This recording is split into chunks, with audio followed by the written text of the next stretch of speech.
To the world, Mark Consuelos and Kelly Ripa have long appeared unshakable, quick-witted, polished, and effortlessly in sync. Their on-screen chemistry and long marriage have made them symbols of stability in an industry rarely known for it. Yet even the most composed partnerships contain private chapters invisible to audiences. At a certain point, something subtle began to change, not dramatically or suddenly, but quietly enough that only someone deeply attuned would notice. Mark's familiar spark softened, his laughter arrived a beat later, and his presence carried a weight that didn't announce itself. Kelly, whose instincts have always guided her as much as preparation, sensed it immediately. This was not a crisis unfolding in headlines, but a quiet shift unfolding at home, reminding us that even lives lived publicly are shaped most profoundly by private moments. The small signs that matter most. The earliest signs were easy for others to overlook because they were so ordinary. Mark seemed more tired, more inward, less inclined toward spontaneous humor. Nothing was overt, nothing alarming, yet Kelly noticed how he lingered in silence longer than usual and how his energy felt carefully measured. She noticed how he squeezed her hand just a little tighter, how his eyes searched her face as if checking for reassurance. To friends and colleagues, it might have looked like nothing more than the accumulation of years of work and responsibility, but to Kelly, it felt different. Love, after all, sharpens perception. It is often in these small deviations from normalcy that concern first takes root, quietly asking to be acknowledged before it has words. When certainty gives way to questions. At some point, routine gave way to uncertainty, not through a dramatic revelation, but through a moment that subtly redefined their sense of control. Information arrived that required attention, reflection, and patience, bringing with it questions rather than answers. There were no raised voices or emotional scenes, just a shared stillness as Mark absorbed what he was hearing and Kelly stayed focused on listening. In that moment, the future felt less fixed than it had before. Plans that once felt automatic suddenly carried a sense of fragility. It was not fear that dominated the room, but awareness, the realization that life, even when well lived, does not offer guarantees. Holding it together. When it counts. Kelly's instinct was to remain composed.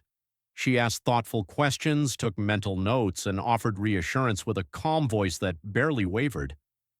Her strength in that moment was not performative, it was practical. She knew Mark needed steadiness more than panic, yet composure has its limits.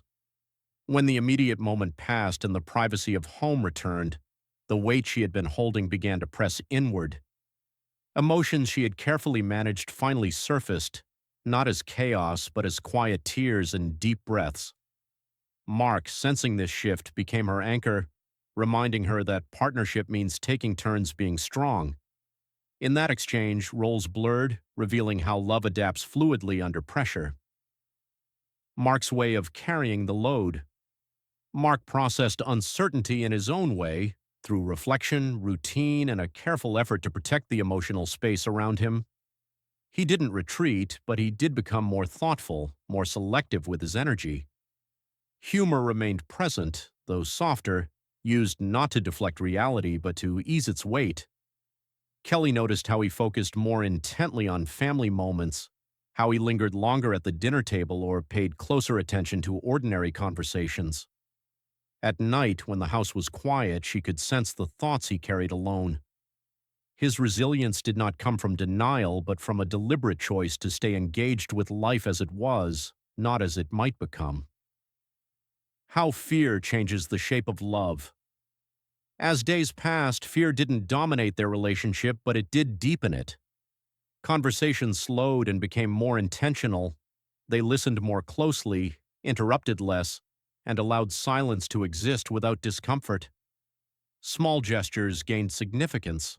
A shared glance, a longer embrace, a simple, "Are you okay?" spoken without urgency. Kelly found herself noticing moments she might once have rushed past.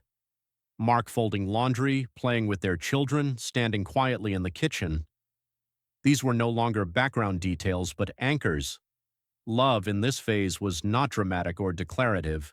It was steady, present, and deeply attentive, choosing what to share and what to protect.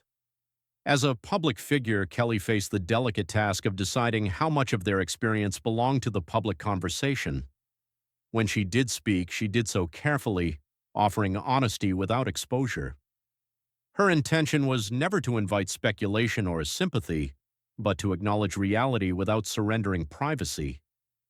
Mark, meanwhile, chose a quieter path, leaning into routine and close relationships rather than public explanation. Together, they struck a balance that honored both their openness and their boundaries. Their approach reflected a belief that vulnerability is meaningful when it is shared with intention, not when it is demanded. Living differently, without living in fear. Life did not stop. It simply shifted. Mornings became gentler, evenings more reflective. Kelly found herself paying attention to Mark's presence in ways she hadn't before. The sound of his voice, the rhythm of his movements, the comfort of his nearness. Mark continued his work and public appearances, carrying himself with the same professionalism, even as his internal world grew more complex. Their routines adapted subtly, not out of alarm, but out of appreciation. Time felt more precious, not because it was scarce, but because it was no longer assumed. The power of saying it out loud. There came a moment when Mark finally spoke his fear openly, without humor or minimization. It was not a dramatic confession, just an honest admission that uncertainty was heavy. That honesty changed everything. Kelly met it not with solutions, but with presence.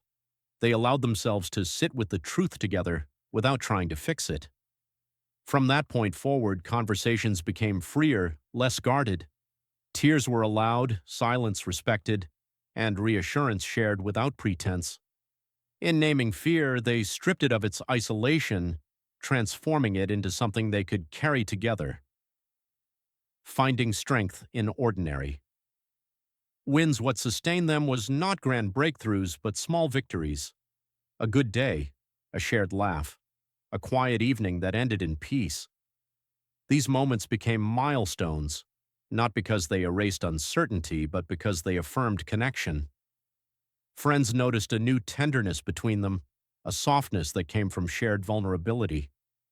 Their relationship felt less about roles and more about choice, choosing patience, choosing presence, choosing each other again and again. In this way, resilience revealed itself not as endurance, but as devotion practiced daily. Love without guarantees. Mark and Kelly's journey did not resolve into a neat conclusion, nor did it need to. What it revealed instead was the truth that love is not rooted in certainty, but in commitment. They showed that strength can coexist with fear, and that courage often looks like staying open when it would be easier to withdraw. Their story reminds us that behind polished appearances are real lives shaped by doubt, tenderness, and care.